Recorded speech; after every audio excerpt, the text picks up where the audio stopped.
mysterious dark energy was dominating space. And its repulsive energy is driving the galaxies apart.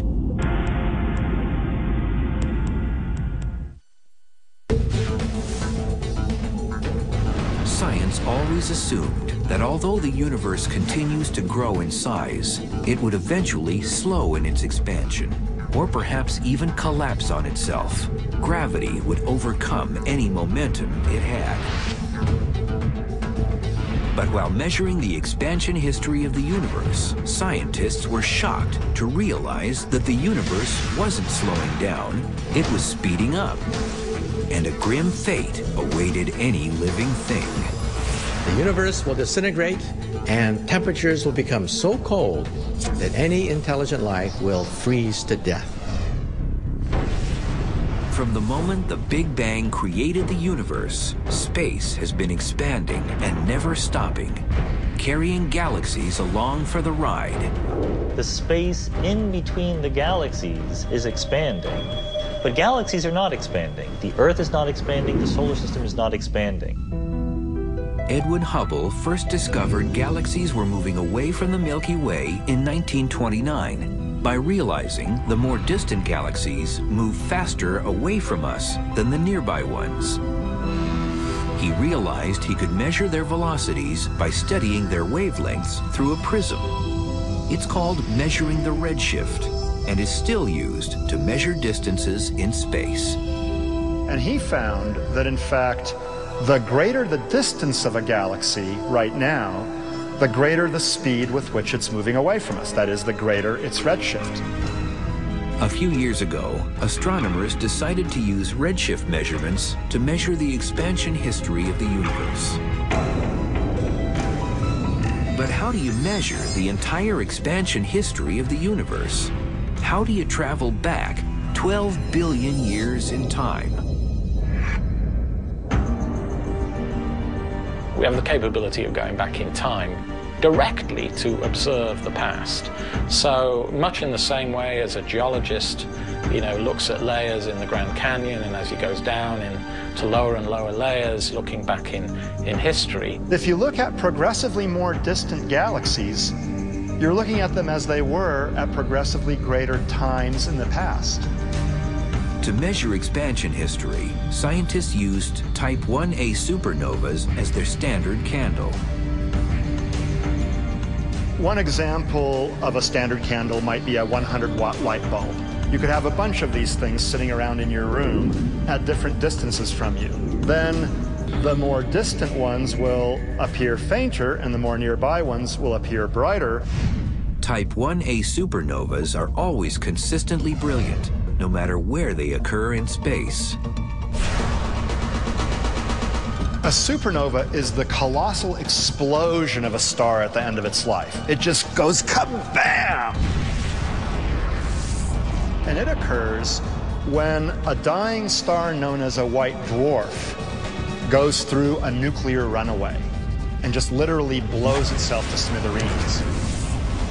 We find the Type 1a supernovae in very distant galaxies, so they look really faint, and then we compare them with Type 1a supernovae in nearby galaxies whose distances were measured using Cepheid variables or some other technique.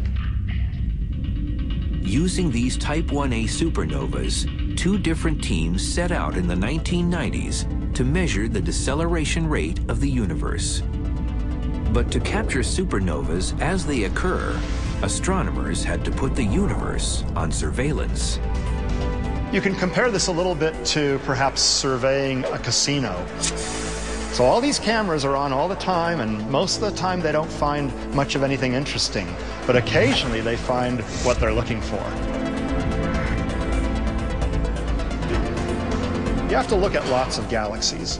So what we did is we took large telescopes with cameras that have wide fields of view, about as wide as, say, the width of the full moon. And we took many snapshots of space using this wide field camera.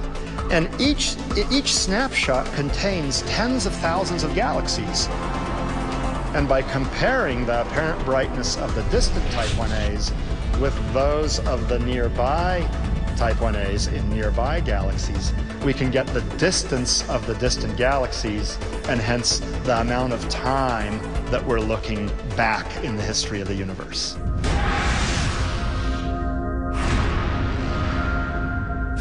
After the two teams studied the results of 60 Type 1A supernovas, scientists were shocked at their results. The universe wasn't slowing down, its expansion was speeding up.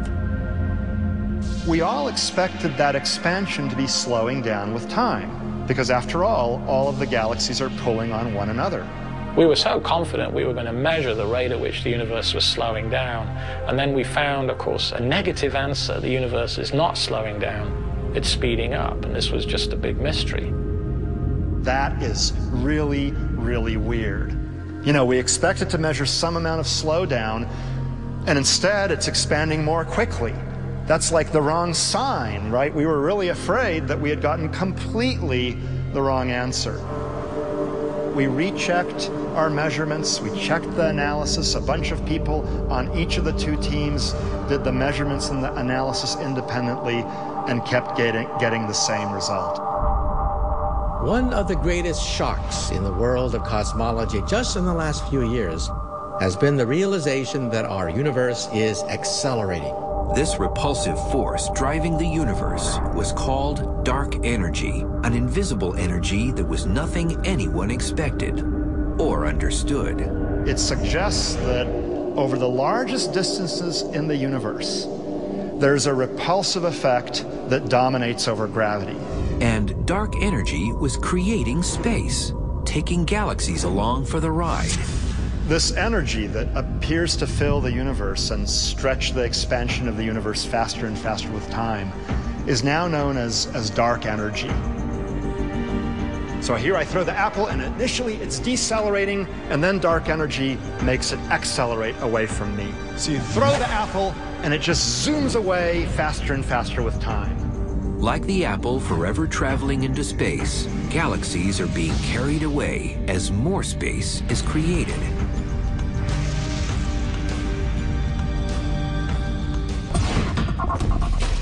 So if you could imagine, you know, a classroom populated by chairs, and those chairs are slowly getting further apart from one another within a classroom. Because if all the chairs are being stretched apart, like in the expanding universe, no matter which chair you sit on, you'll find all chairs are moving away from you.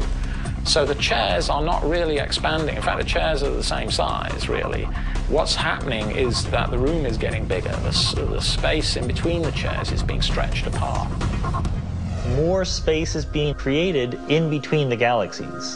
So you have individual galaxies remaining of constant size in a universe where all of space is getting bigger and bigger. Dark energy is very different from dark matter. It doesn't clump up like galaxies do in clusters or like stars do in galaxies.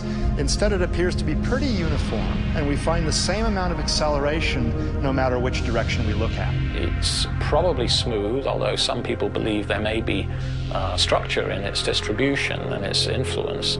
Dark energy is the energy of the vacuum, the energy of nothing. Even nothingness has energy, and it's pushing the galaxies apart, creating a runaway universe. It appears dark energy and dark matter have been at war with one another since the beginning of time. Science believes dark